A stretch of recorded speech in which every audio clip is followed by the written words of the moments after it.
حال ہی میں ایک کتاب چھپی ہے، ڈاکٹر سید رضوان علی ندوی، وہ محقق ہیں تاریخ کے، انہوں نے بڑی تاریخی تحقیق کے بعد جو باتیں بیان کی ہیں وہ میں آپ کے سامنے رکھ رہا ہوں۔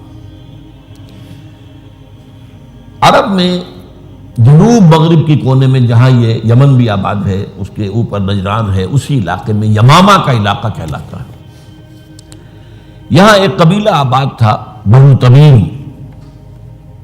یہ جو لوگ تھے بڑے کرخت مزاج، جنگجو، اکھڑ، ضدی، اور جس بات کو ایک دفعہ مان لے اس پر اڑ جانے والے اور مر مٹنے والے۔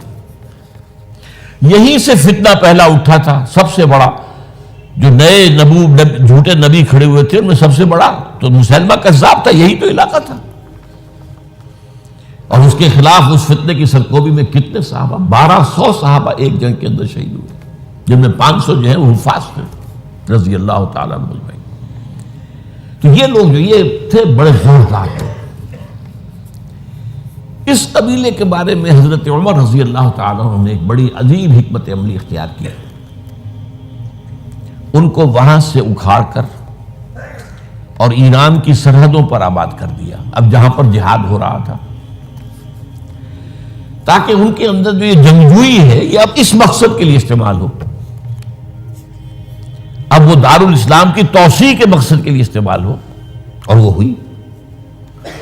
حضرت عمر نے 2 چھاؤنیاں بنائی تھی رضی اللہ تعالیٰ، کوفہ اور بصرہ، کیونکہ ظاہر بات ہے کہ اب جو اسلام کا دائرہ پھیل رہا تھا اور اسلامی حکومت پھیل رہی تھی، اور زیادہ تر جو ہے مشرق کی طرف پھیل رہی تھی، ایران اور خراسان وغیرہ کی طرف، تو اب مدینے سے اس کا کنٹرول اتنا آسان نہیں تھا، فاصلہ تھا، تو چھاؤنیاں بنائیں تاکہ یہ اس سرحد کے اوپر یہ موجودہ مرکز رہے، یہاں فوجیں موجود رہیں، کہیں کوئی بغاوت ہو تو اس کو کچلنے کے لیے وہ قوت فوری طور پر دستیاب ہو سکے۔ یہ لوگ ہیں کہ جو عبداللہ ابن سبا کی فتنے سے سب سے زیادہ متاثر ہوئے۔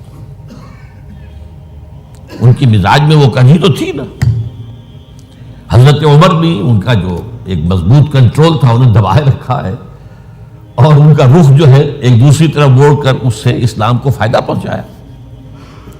لیکن اس کے بعد جب فتنہ جو آیا یہ عبداللہ ابن سبا، تو سب سے بڑھ کر یہی لوگ اس کے ماننے والے، اور انہی میں سے وہ لوگ تھے جنہوں نے جانیں بھی دے دی ہیں، جنہیں حضرت علی نے زندہ جلایا ہے، اس لیے کہ وہ کہتے تھے کہ علی خدا ہے۔ اے علی تم خدا ہو، تم ہمیں آگ میں جلا رہے ہو، یہ تو تم ہمارا امتحان لے رہے ہو۔ وَلَنَبْلُوَنَّكُمْ بِشَيْءٍ مِّنَ الْخَوْفِ وَالْجُوعِ وَنَقْصٍ مِّنَ الْأَمْوَالِ وَالْأَنفُسِ وَالثَّمَرَاتِ۔ اب وہ اس آیت کو اپنے اوپر منطبق کر رہے ہیں۔ تو یہ جو کرخت لوگ تھے، انہوں نے در حقیقت جو ہے عبداللہ ابن سبا کے کردار میں سب سے بڑا رول پلے کیا، اور انہی کے ہاتھوں حضرت عثمان شہید ہوئے رضی اللہ تعالیٰ۔ اور اس کے بعد انہوں نے حضرت علی رضی اللہ تعالیٰ عنہ کو اپنے گھیرے میں لے لیا، کیونکہ انہی کی کثیر تعداد موجود تھی مدینے میں جب حضرت عثمان شہید ہوئے۔ اس کے بعد اب ظاہر بات ہے کہ کوئی نہ کوئی تو خلیفہ ہونا چاہیے تھا۔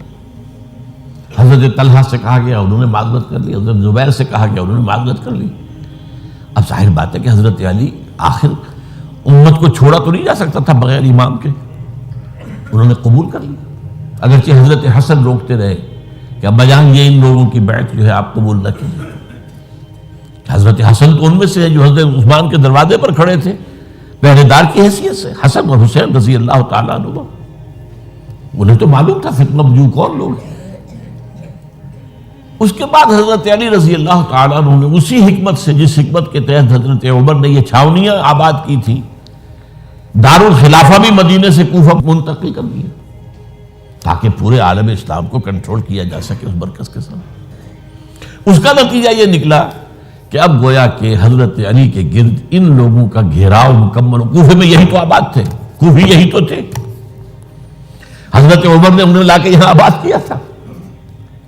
جب حضرت علی نے کوفے کو اپنا دارالخلافہ قرار دیا تو گویا کہ ان کا پھر عمل دخل بہت بڑھ گیا۔ ایک طریقے سے یوں کہا جا سکتا ہے کہ انہوں نے اب حضرت علی رضی اللہ تعالیٰ عنہ کو اپنے محاصرے میں لے لیا، چنانچہ جنگ جمل کے موقع پر یہ ہوا ہے کہ صلح ہو گئی تھی.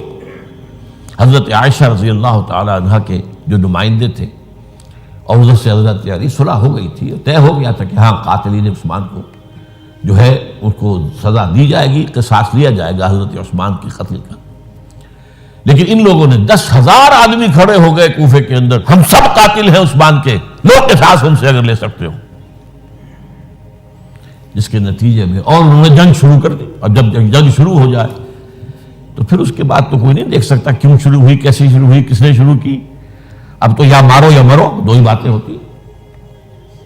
10,000 مسلمان ایک رات میں شہید ہوئے جنگ جمل میں. اب اس کے بعد حضرت علی رضی اللہ تعالیٰ عنہ کی خلافت جو ہے حضرت امیر معاویہ نے ماننے سے انکار کر دیا. جب تک قاتلین عثمان کو سزا نہیں دیتے ہم بیعت نہیں کریں گے. یہ نہیں کہ دعویٰ کیا ہو کہ میں خلافت کا حقدار ہوں، یہ نہیں، لیکن یہ کہ آپ کو ان کو سزا دینی چاہیے. اب یہ تھا وہ مخبصہ جس میں حضرت علی رضی اللہ تعالی عنہ وہ فرماتے تھے کہ میرا ساتھ دو تو میں ان قاتلین عثمان سے سزا جو ہے ان کو سزا دے سکتا. ادھر انہیں پتا تھا کہ میں سرنڈر کرتا ہوں تو مجھے علی تک تو پہنچنے کوئی نہیں دے گا، راستے میں ختم کر دیں گے رضی اللہ تعالی عنہ. تو یہ پیچ تھا ایک جو ایسا پڑا ہے. اب اس میں جب حضرت معاویہ اور حضرت علی کے مابین فیصلہ کن جنگ ہوئی، جنگ صفین جسے کہتے ہیں، جس میں 70,000 مسلمان ایک دوسرے کی تلواروں، تیروں، نیزوں سے قتل ہوئے. اس موقع پر حضرت معاویہ کی طرف سے ایک آفر آئی. قرآن مجید کو نیزے پر اٹھا کر لوگوں نے کہا کہ یہ خونریزی بند کر دو، ہم قرآن کا فیصلہ ماننے کو تیار ہیں. حضرت علی دیکھ رہے تھے کہ یہ اصل میں میری فتح کو شکست سے بدلنے کا پروگرام ہے. تقریباً فتح میری ہو چکی ہے، لیکن یہ جو طبقہ تھا یہ ان کا نہیں، بڑی ٹھیک بات کہہ رہے ہیں، وہ مانیے ان کی بات، جنگ بند کی. انہوں نے ہی یہی لوگ تھے جنہوں نے مجبور کیا حضرت علی کو کہ وہ تحکیم پر رضامند ہو جائے. اس کے بعد تحکیم میں جو معاملہ ہوا، حضرت علی حضرت عبداللہ ابن عباس کو اپنی طرف سے حاکم بنانا چاہتے تھے، یہ اڑ گئے نہیں. یہ اڑ جانے والے لوگ، اور یہی اصل قوت تھے، وہاں ساری طاقت تو انہی کی تھی. تو انہوں نے ابو موسیٰ اشعری کو اپنی طرف سے مقررہ، وہ بہت نرم خو آدمی تھے، انہیں بنا. بہرحال جو بھی بات طے ہوئی، اب تاریخ کی روایتوں میں اختلاف ہو سکتا ہے. کہا یہ جاتا ہے کہ طے تو یہ ہوا تھا حکمین کے مابین، ادھر سے ابو موسیٰ اشعری، ادھر سے عمرو بن العاص رضی اللہ تعالی عنہما، کہ آپ اپنے جو کلائنٹ ہیں حضرت علی آپ انہیں معزول کر دیجئے، میں معاویہ کو معزول کر دیتا ہوں، پھر جو ہے مسلمان فیصلہ کر لیں کسی اور کی عبادت. انہوں نے کھڑے ہو کے کہہ دیا میں علی کو معزول کرتا ہوں، اور عمرو بن العاص نے کہا کہ میں معاویہ کو قائم کرتا ہوں. اب یہ ہے روایت، واللہ عالم اس میں کتنا سچ ہے کتنا جھوٹ ہے. میں کوئی مورخ نہیں ہوں، میں کوئی تاریخ کا محقق نہیں ہوں. اس کے بعد جو ہے اب یہ لوگ جنہوں نے کہا کہ مانیے تحکیم کو، اور جب انہوں نے حضرت علی نے اس تحکیم کے فیصلے کو ماننے سے انکار کیا تو باغی ہو گئے، حضرت علی کو کافر قرار دیا، اور جا کر ایک جگہ پر حرورہ ایک جگہ تھی وہاں پر جا کے جمع ہو گئے، جتھا بندی کی بہت بڑی طاقت پر وہاں کر. انہوں نے طے کیا کہ علی بھی کافر ہو گیا، معاویہ بھی کافر ہو گیا، عمرو بن العاص بھی کافر ہو گئے، سب کافر ہیں. حضرت علی کی طرف سے ایک گئے سفیر ان سے بات کرنے کے لیے، تو انہوں نے کہا تم نے تو کہا تھا کہ تحکیم کو تسلیم کرو، کہ ہاں ہم نے گناہ کیا تھا، کفر کیا تھا، ہم توبہ کی ہم نے. اگر علی بھی مان لے کہ میں نے مان کر کفر کیا تھا اب میں توبہ کرتا ہوں تو ہم ان کی بات مان لیں گے. اب حضرت علی اس طرح کا جھوٹ کیسے بولتے ہیں؟ انہوں نے تو کوئی کفر نہیں کیا تھا. بہرحال انہوں نے پھر بھی نرمی برتی کہ دیکھو اگر تم کوئی خونریزی نہیں کرو گے، فساد نہیں مچاؤ گے تو میں تمہیں کچھ نہیں کہوں گا. لیکن وہ اپنی ان شرارتوں سے بعد نہیں آئے. تو پھر تیسری جو بڑی جنگ ہوئی ہے ان جنگوں میں، جنگ نہروان کہلاتی ہے، حضرت علی کی جنگ خوارج کے ساتھ، جس میں 4000 خارجی جو ہے وہ قتل ہوئے۔ اور یہ بات اب آپ نوٹ کر لیجئے کہ یہ لوگ جیسا کہ اکھڑ بھی تھے لیکن اپنی بات پر ڈٹ جانے والے تھے، لیکن ساتھ ہی دیندار بھی تھے، نمازی اور روزہ دار بھی تھے۔ یہ اس طرح کے لوگ نہیں تھے کہ جو فاسق اور فاجر ہو، بس یہ مزاج کا ایک ہے جس بات دل میں بیٹھ گئی اڑ گئے۔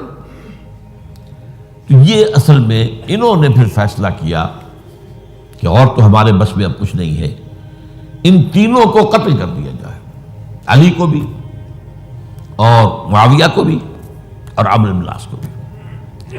تو ایک جگہ ان کی سازش ہوئی، 3 آدمی معین ہو گئے، ایک ہی وقت کا طے فیصلہ ہو گیا، فلاں تاریخ کو فجر کے وقت تم جاؤ، وہ تم کوفے کی جامع مسجد میں، جب علی نماز جماعت کرا رہے ہو خنجر مارو انہیں۔ اور یہ اس کا نام ابن ملجم تھا، خارجی، یہ وہی لوگ بنو تمیم کے لوگ۔ دوسرا جو تھا وہ دمشق میں حضرت معاویہ کو قتل کرنے شہید کرنے کے لیے پہنچ گیا۔ تیسرا مصر پہنچ گیا حضرت عمرو بن العاص کو۔ اب یہ بات اللہ کی طرف سے ہے، یہ تو اس کی مشیت ہے، اس کا فیصلہ ہے۔ حضرت علی پر وار کارگر ہوا، اب شہید ہو گئے۔ حضرت معاویہ پر وہ وار ذرا اوچھا پڑا، زخمی تو ہوئے لیکن آپ کی جان بچ گئی۔ عمرو بن العاص اس روز مسجد میں کسی معمولی کی وجہ سے، عذر کی وجہ سے فجر میں آئی نہیں سکے، لہذا حضرت علی کی شہادت ہو گئی۔ اب یہ ہے اصل پس منظر، کن لوگوں نے کیا شہید، اصل میں وہ سمجھ لینے کی بات ہے۔ یہ خوارج نے شہید کیا، لیکن خوارج کا فتنہ سبائی فتنے ہی کا آف شوٹ ہے، اسی کے ذیل میں ہے، اسی کی ایک شاخ ہے، اسی کا ایک نتیجہ ہے۔ یہ خوارج جو ہے بعد میں بھی ان کی مسلسل جو ہے وہ جنگیں رہی ہیں۔ بہرحال اس صورتحال کو یہ سمجھ لیجئے کہ یہ خلفائے ثلاثہ رضی اللہ تعالی عنہ، حضرت عمر شہید، عثمان شہید، علی شہید۔ عجیب بات ہے کہ تینوں کا نام عین سے شروع ہوتا ہے، عمر عین سے، عثمان عین سے، علی عین سے، تینوں شہید ہوئے ہیں۔ لیکن یہ کہ یہ ہے تاریخی پس منظر۔ اب اس کے بعد میں صرف آپ کو چند اشارے دوں گا، میں نہیں چاہتا کہ اس سے آگے کوئی تفصیل سے گفتگو ہو۔ حضرت علی کی شہادت کے بعد لوگوں نے، جبکہ ابھی حضرت علی زخمی تھے، انتقال نہیں ہوا تھا، آپ سے پوچھا کہ ہم حسن کے ہاتھ پر بیعت کر لیں رضی اللہ تعالیٰ۔ آپ نے فرمایا نہ میں تمہیں اس کا حکم دیتا ہوں اور نہ روکتا ہوں، یہ تمہارا معاملہ ہے، امر المسلمین ہے، مسلمان فیصلہ کر لیں جس کو چاہیں۔ چنانچہ حضرت حسن رضی اللہ تعالیٰ عنہ کے ہاتھ پر بیعت ہو گئی۔ اب معاملہ ٹھہرا حضرت حسن اور حضرت معاویہ کے مابین۔ 6 ماہ خلافت رہی ہے حضرت حسن کی رضی اللہ تعالیٰ، اور میں انہیں 5واں خلیفہ راشد مانتا ہوں۔ ابو بکر، عمر، عثمان، علی، حسن، انہوں نے کوئی اپنی قوت سے خلافت حاصل نہیں کی تھی، بلکہ مسلمانوں نے انہیں خلیفہ بنایا تھا۔ لیکن یہ اس قدر صلح جو انسان تھے، بہت نرم طبیعت کے انسان، جب انہوں نے دیکھا کہ یہ تو پھر خوریزی کا معاملہ ہو رہا ہے، ابھی معاویہ کے پاس 40,000 کا لشکر تھا، ان کے پاس بھی بڑا لشکر موجود تھا، بلکہ 40,000 ان کے پاس تھا، حضرت معاویہ کے پاس اس سے بڑا تھا۔ انہوں نے صلح کر لی حضرت معاویہ سے رضی اللہ تعالیٰ، اور وہ حدیث ان کے حق میں جو ہے پیشن گوئی تھی وہ پوری ہو گئی کہ حضور نے فرمایا تھا میرا یہ بیٹا مسلمانوں کے 2 گروہوں کے مابین صلح کرائے گا۔ یہ سن 41 ہجری کا واقعہ ہے جب صلح ہو گئی اور حضرت حسن دستبردار ہو گئے اور امیر معاویہ کو اب خلیفہ تسلیم کر لیا گیا۔ اس کو عام الجماعہ کہتے ہیں، یعنی وہ انتشار اور تفرقہ جو صوبائی فتنے سے شروع ہوا تھا، اگرچہ اس کا نقطہ آغاز تو بالفعل بنا شہادت عثمان، پھر وہ جنگ جمل اور جنگ صفین اور جنگ نہروان، اور اس کا ایک نتیجہ جو نکلا وہ کیا تھا کہ اسلامی حکومت کی حدود کی جو توسیع ہو رہی تھی وہ عمل رک گیا۔ وہ تو خلفائے ثلاثہ، اب یہ ثلاثہ میں گن رہا ہوں، حضرت ابوبکر، حضرت عمر، حضرت عثمان، ان کے دور میں ساری توسیع ہوئی، فتوحات ہوئی۔ حضرت علی کا دور جو ہے سارا خانہ جنگی کی نظر ہو گیا. وہ خلیفہ راشد ہیں، اس میں کوئی شک نہیں ہے، بہت عظیم شخصیت ہے، ہمارے نزدیک صحابہ کرام میں سوائے 3 کے سب سے بڑھ کر ہیں، سب سے افضل ہیں. ہاں، ابو بکر، عمر، عثمان ان سے افضل ہے ہمارے نزدیک. خلافت جو ہے خلفاء کے مابین ترتیب فضیلت جو ہے وہ ترتیب خلافت کے مطابق اہل سنت کے نزدیک، لیکن باقی ہزاروں صحابہ میں تو سب سے اونچے ہیں. اس حوالے سے حضرت علی کا کوئی قصور نہیں ہے رضی اللہ تعالی، ان کی کوئی کوتاہی نہیں ہے. انہیں خلافت ملی ہی ایسے پرفتن دور میں ہے. اگر کہنا جو ہے اگرچہ روکا گیا ہے کہ یہ کلمہ لو مت استعمال کیا کرو، اگر یوں ہوتا تو یوں ہو جاتا، لیکن یہ کہ بہرحال ہمارا سوچنے کا ایک انداز ہے. اگر حضرت علی کو اول دور میں خلافت ملی ہوتی تو ان کے کچھ اور نتائج اور ہوتے. اب یہ پرفتن دور کے اندر خلافت ملی، خانہ جنگی ہو رہی ہے، اور جو حالات میں نے آپ کو بتائے ہیں، ظاہر بات ہے کہ وہ دور جتنا نہ ذرائع آمد و رفت ایسے تھے، نہ ذرائع مواصلات ایسے تھے، نہ کمیونیکیشنز ایسی تھیں. وہ تو یوں سمجھیے کہ دارالخلافہ کے اندر کے حالات جو ہیں بس وہیں پر فیصلہ ہو رہا تھا. یا پہلے مدینے میں ہوا، حضرت عثمان شہید ہوئے، اور یا پھر کوفے میں ہو گیا.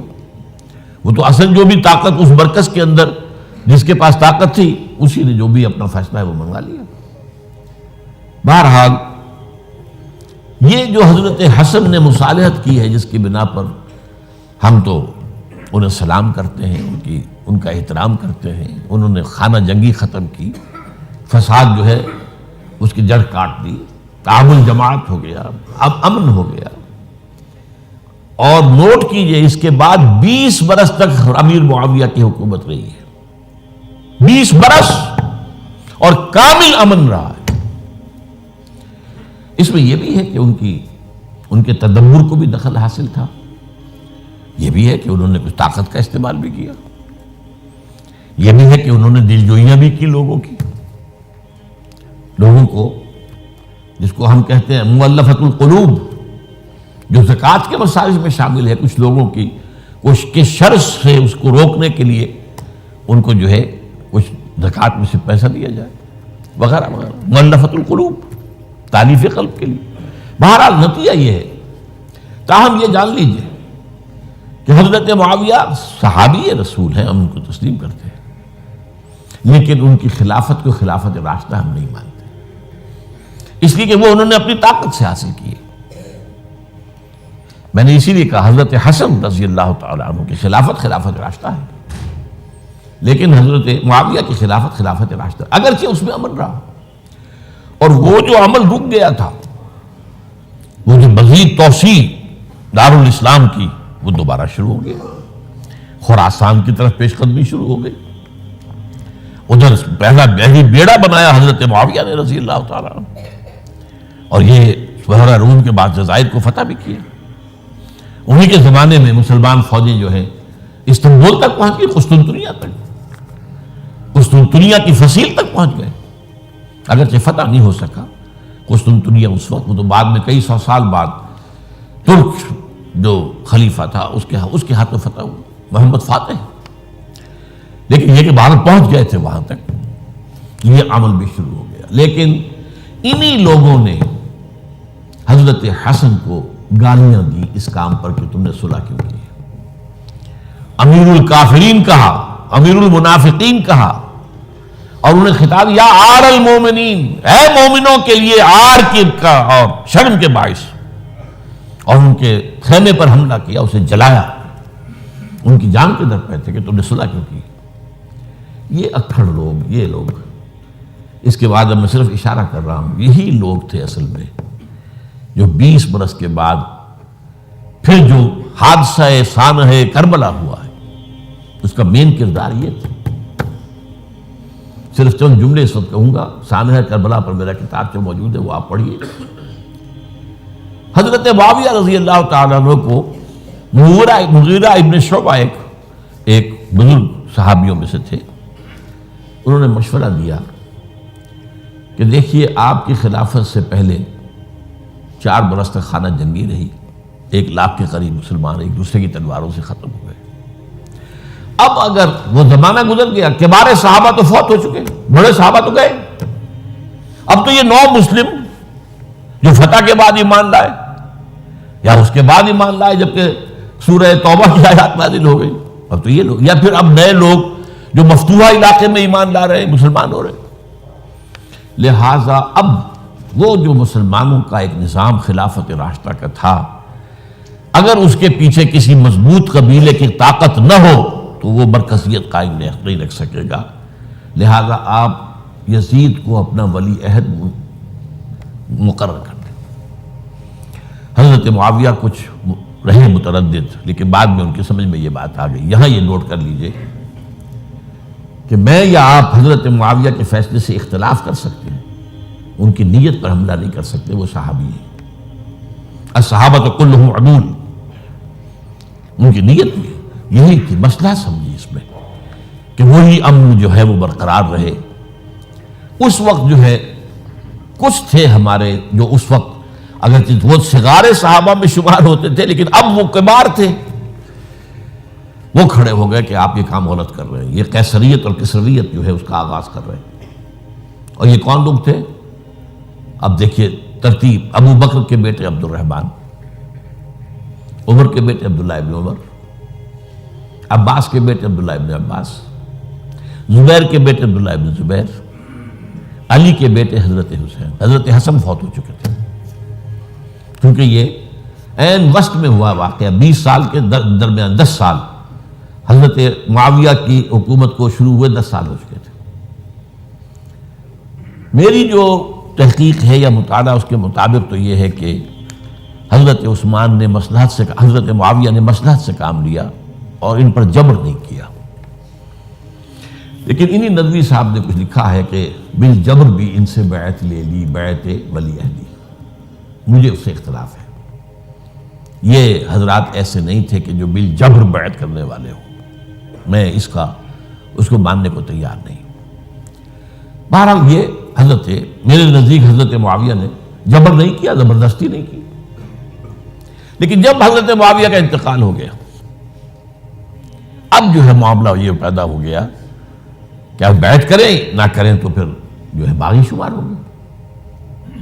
عبد الرحمن ابن ابو بکر رضی اللہ تعالی عنہما وہ فوت ہو چکے تھے، اب 4 رہ گئے تھے، عبداللہ ابن عمر، عبداللہ ابن عباس، یہ دونوں تھے جو عمر میں بڑے تھے، عبداللہ ابن زبیر اور حسین ابن علی رضی اللہ تعالی عنہ۔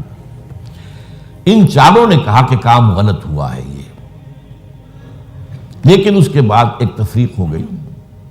یہ جو دونوں بزرگ تر تھے، حضرت عبداللہ ابن عمر، عبداللہ ابن عباس، ان دونوں نے کہا کام تو غلط ہے لیکن ایسا نہیں ہے جس کی بنا پر خونریزی کرائی جائے، مسلمانوں کا خون بہے، بغاوت کی جائے، ایسا نہیں۔ مطلب یہ کہ اس کے اندر مصلحت کا تقاضا یہ ہے کہ اس وقت جو ہے اس کو تسلیم کر دیا جائے۔ لیکن یہ جو دو نوجوان تھے، ان کے اندر، نوجوان نہیں کہ وہ جوان تھے ماشاءاللہ، لیکن یہ کہ جوش زیادہ تھا، یہ اڑ گئے کہ نہیں، ہم اس غلطی کو اب نہیں چلنے دیں گے۔ حضرت عبداللہ ابن زبیر اور حسین ابن علی رضی اللہ تعالیٰ عنہ۔ اب دیکھیے اصل فیصلہ کن بات کیا ہوئی، ان دونوں حضرات میں ایک اختلاف ہو گیا۔ حضرت عبداللہ ابن زبیر کا کہنا یہ تھا کہ یہی مقیم رہی ہے مکے میں، اور یہیں سے جو ریزسٹنس موومنٹ ہے وہ شروع کی جائے بنو امیہ کی حکومت کے خلاف۔ ادھر سے کوفیوں کے خطوط چلے آ رہے تھے حضرت حسین کو رضی اللہ تعالیٰ عنہ، آپ آئیے، ہم آپ سے بیعت کریں گے۔ حضرت حسین نے اپنے بھائی، چچا داد بھائی مسلم بن عقیل کو بھیجا، ان کے ہاتھ پر 10-12 ہزار کوفیوں نے بیعت کر دی حضرت حسین کے لیے، اور ان کے خطوط کے جو ہے وہ تو پورے کے پورے تھیلے تھے حضرت حسین کے پاس۔ اس سے پھر حضرت حسین نے سفر کیا، ادھر یہ ہوا کہ یزید کی طرف سے عبید اللہ ابن زیاد جو ہے گورنر بن کر آیا، اس نے جو تشدد کیا کوفیوں پر، سب نے بیعت توڑ دی، اور حضرت مسلم بن عقیل جو ہے ان کو شہید کر دیا۔ یہ خبر پہنچی ہے حضرت حسین کو، آپ ابھی درمیان میں تھے سفر کے، آپ نے مناسب سمجھا کہ میں واپس لوٹ جاؤں، لیکن حضرت مسلم بن عقیل کے بیٹے کھڑے ہو گئے کہ اب ہم قصاص لیے، ہمارا باپ شہید کیا گیا، قصاص لیے بغیر تو نہیں جائیں گے۔ اب یہ مروت کے خلاف تھا حضرت حسین کی کہ وہ ان کو چھوڑ دیتے۔ یہ وجہ ہے کہ وہ حادثہ پیش آیا، اور اس میں بھی اصل وجہ میں بتاتا ہوں، وقت جو ہے ختم ہو گیا ہے۔ وہ یہ ہے کہ حضرت حسین نے جب وہ لشکر تھا کوفیوں کا، کوفی تو آئے تھے نا، وہی کوفی جنہوں نے بیعت کی تھی، وہی بیعت توڑنے والے تھے، وہی لشکر میں آئے تھے حضرت حسین کے خلاف۔ حضرت حسین نے وہاں عین میدان جنگ میں اعلان کیا، دیکھو فلاں ابن فلاں، یہ تمہارا خط ہے کہ نہیں، تم نے مجھے بلایا، دیکھو فلاں ابن فلاں، تم نے مجھے دعوت دی تھی کہ نہیں، یہ دیکھو میرے پاس تمہارے خطوط جو ہیں تھیلے بھرے ہوئے موجود ہیں۔ اب انہیں اندیشہ یہ ہوا کہ اگر حضرت حسین کو کسی طرح بھی یزید تک پہنچ جانے دیا گیا تو ہمارا جو ہے بانڈا پھوٹ جائے گا، پھر ہماری خیر نہیں۔ ورنہ حضرت حسین نے کہا تھا، دیکھو یا مجھے واپس جانے دو، یا مجھے سرحدوں کی طرف جانے دو، میں کفار کے ساتھ جہاد کرتے ہوئے اپنی زندگی صرف کر دوں گا، یا مجھے یزید کے پاس جانے دو، میں اس کے ساتھ اپنا معاملہ کر لوں۔ انہوں نے کہا کہ اگر یزید تک ان کی رسائی ہو گئی تو پھر ہماری خیر نہیں۔ تو انہوں نے نہ صرف یہ کہ شہید کیا، وہی کوفی، وہی بنو تمیم کے لوگ، وہی اکھڑ، انہوں نے نہ صرف یہ کہ شہید کیا بلکہ پھر خیموں کو آگ لگائی۔ کیوں لگائی؟ تاکہ وہ جو ڈاکومنٹری پروف تھا ان کے خلاف وہ ختم ہو جائے، ورنہ آگ لگانے کی کیا ضرورت تھی؟ انہوں نے اور تو کوئی نہیں کیا، یعنی وہ کام تو نہیں کیا کہ جو کسی مفتون کے ساتھ کیا جاتا ہے۔ حضرت حسین کے بیٹے بیمار تھے، حضرت علی بن حسین زین العابدین رحمۃ اللہ علیہ، انہیں شہید تو نہیں کیا۔ جو خواتین تھیں جو ان کی کوئی بے حرمتی نہیں کی۔ یہ نہیں کہا کہ اب یہ تو جیسے کہ خوارج کہتے تھے جو مسلمان کافر ہو گئے، مسلمان ہیں ان کے نزدیک کافر ہیں، ان کی بیویاں بھی حلال ہیں ہم پر، وہ تو کنیزیں ہیں، پھر حاصلہ یہ تو نہیں کیا۔ خیمے جلائے اس لیے ہے کہ وہ جو ثبوت تھا ان کے خلاف وہ ختم ہو جائے۔ یہ حادثہ فاجعہ بھی در حقیقت اسی سلسلہ سبائیہ، وہ فتنہ جو ہے اسی کا اس کی ایک کڑی ہے۔ یہ ہے وہ ہماری تاریخ کے جو ہمارا صدر اول ہے، اس میں جو یہ شہادتیں ہوئی ہیں ان کا تاریخی پس منظر۔ آج اسی پر اکتفا کر رہا ہوں۔ اقول قولی ھذا واستغفر اللہ لی ولکم ولسائر المسلمین والمسلمات۔